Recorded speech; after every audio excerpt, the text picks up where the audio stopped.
di jalan-jalan itu memang dipasang kayak semacam rekrutmen, pengumuman rekrutmen gitu. Di Tentara, Rusia? ya, tentara asing. Jadi semua orang bisa daftar kan. Semudah itu, karena memang Rusia itu kan sedang butuh, dalam tanda kutip, butuh banyak pasukan non-organik.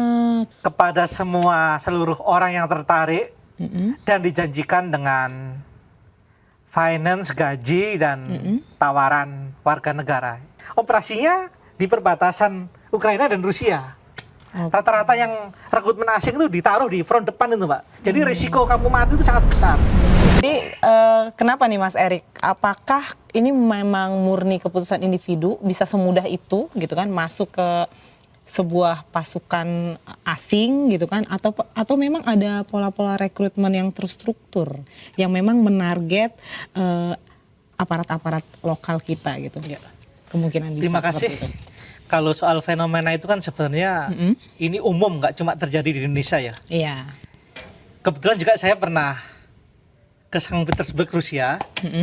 Di jalan-jalan itu memang dipasang kayak semacam rekrutmen, pengumuman rekrutmen gitu. Di Rusia? Tentara, ya, tentara asing. Jadi semua orang bisa daftar kan.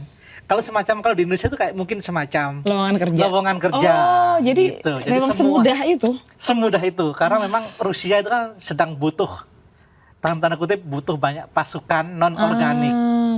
Non-organik untuk ditempatkan di front depan lah, untuk berjuang, versi mereka untuk berjuang melawan Ukraina, mempertahankan perang ya. Iya, untuk perang. Karena juga perang ini kan sangat panjang, jadi butuh pasukan yang banyak. Dan karena korbannya juga terus bertambah, jadi rekrutmen itu dibuka terus sepanjang tahun, seperti itu. Dan secara terbuka ya, mau secara warga negara terbuka, siapapun gitu kan. Kepada seluruh orang yang tertarik dan dijanjikan dengan finance, gaji, dan tawaran warga negara. Sepengetahuan saya seperti itu. Tapi pola-pola rekrutmen seperti ini cukup mengancam nggak sih, berpotensi menjadi ancaman intelijen juga bagi Indonesia sendiri? Gini ya, tentu saja pengumuman seperti itu jalurnya bukan jalur, kalau bagi warga asing tentu bukan jalur resmi ya, karena kan mereka rata-rata ujungnya kan pasti kayak diem-diem, kaburnya diem-diem. Dan ilegal lah ya? Iya, ilegal, pasti dan dianggap membelot kan. Karena gimana pun rekrutmennya ini kan mereka harus punya skill. Bukan saya orang biasa terus daftar, terus keterima, enggak kan. Mereka juga menyeleksi backgroundnya seperti itu. Apalagi semacam terakhir Brimob kan kita anggap sebagai paramiliter kan. Pasti punya kemampuan khusus seperti itu. Sebelumnya juga dari marinir, dan dengan background seperti itu mereka tetap pasti mudah sekali untuk lolos bergabung menjadi prajurit di Rusia. Nah, menarik nih, dua rekan kita yang Bribdario dan Serda Kembara itu kan memutuskan untuk jadi tentara asing atau mercenaries, Mas. Ya. Berarti dia secara pasal 23 huruf D, seorang WNI kehilangan kewarganegaraannya. Nah, itu gimana? Dia bisa masuk ke Indonesia atau gimana, Mas? Atau ya, konsekuensi dengan mereka bergabung menjadi tentara Rusia, otomatis kalau melihat undang-undang yang berlaku, mereka dicabut status WNI-nya ya. Nah, cuma masalahnya kan mereka itu sebenarnya terikat kontrak. Terikat kontrak, anggap saja misal minimal mereka harus perang setahun. Nah, selama setahun itu mereka nggak bisa kabur loh ya, nggak bisa seenaknya terus bisa balik ke situ, nggak bisa. Dengan status itu mereka statusnya jadi stateless. tanpa kewarganegaraan. WNI udah dicabut, tapi belum dapat dari Rusia? Dari Rusia belum dapat. Nah, di sela seperti itu apakah mereka masih bisa bertahan hidup? Seperti itu juga resiko juga kan? Seperti itu juga. Nah, jadi misal mereka belum setahun, misal pingin balik, nggak bisa. Gimana coba statusnya? Mereka dicekal dong. Mau masuk Indonesia, nggak bisa. Kamu bukan WNI, jadi butuh visa. Nah, kamu kan harus punya paspor. Sementara dari Rusia sendiri nggak bisa ngeluarin seperti itu. Bahkan Satria Kumbara memohon kepada presiden waktu itu kan, supaya agar bisa balik lagi ke Indonesia karena kangen sama keluarganya gitu, Pit. Alasannya seperti itu. Itu nggak ada sama sekali peluang gitu, maksudnya untuk diselamatkan atau?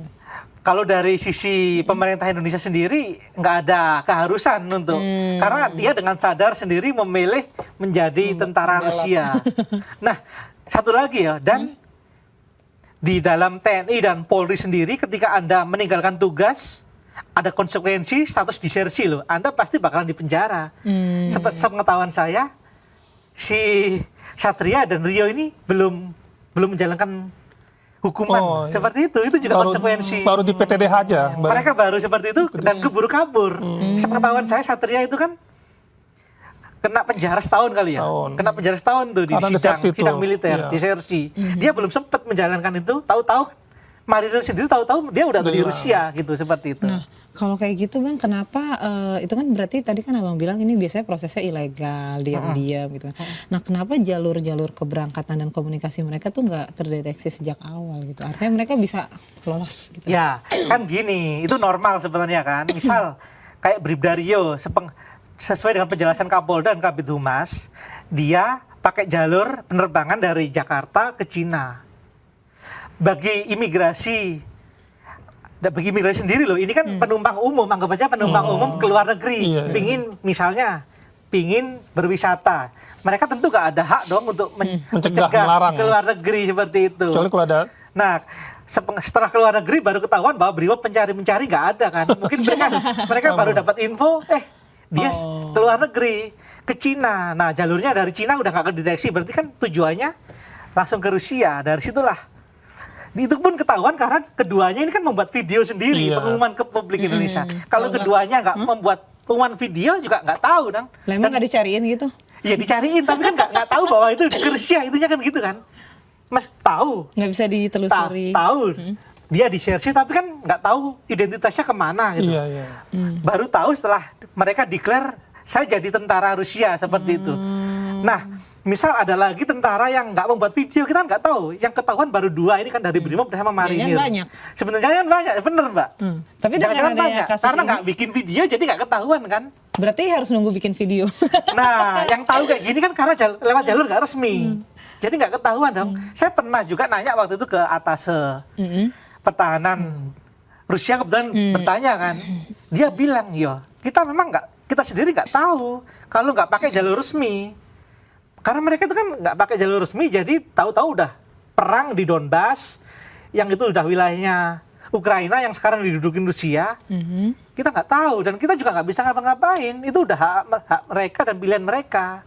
Dan nggak tercatat juga di imigrasi, di data KBRI juga seperti itu. Dan kita nggak bisa memberikan bantuan. Kayak gitu, misalnya kayak itu contohnya. Berarti ini resmi dari Kementerian Pertahanan Rusia, Mas ya? Berarti bikin pola rekrutmen mereka bikin pengumuman rekrutmen. Cuma kan jalur untuk tapi ke situ kan tertutup, misal via Telegram. Di Telegram tuh ada beberapa grup loh yang memang terus terang membuka rekrutmen seperti itu. Kita bisa telusuri di situ tuh. Karena kan Rusia sendiri kan juga memakai Wagner salah satunya kan, tentara bayaran dari Wagner, mercenaries. Cuma waktu itu kan saya nanya, kebetulan yang kontak-kontakan dengan si Satria, si Marinir itu saya Mbak. Waktu itu dia bilang, Mas, ini jadi mercenary ya? Dia bantah, bukan. Saya tercatat sebagai Russian Army gitu dia bilangnya. Jadi ya saya dapat hak dan segala macam jadi tentara Rusia yang organik. Dia bilangnya seperti itu. Oh, beda dengan Wagner berarti Mas ya? Dia versi dia seperti itu Wagner. Kalau Wagner kan tentara bayaran Rusia. Kebetulan dikirim untuk perang di operasi di operasi di luar negeri seperti itu. Ini kebetulan operasinya di perbatasan Ukraina dan Rusia. Rata-rata yang rekrutmen asing itu ditaruh di front depan itu Pak. Jadi risiko kamu mati itu sangat besar.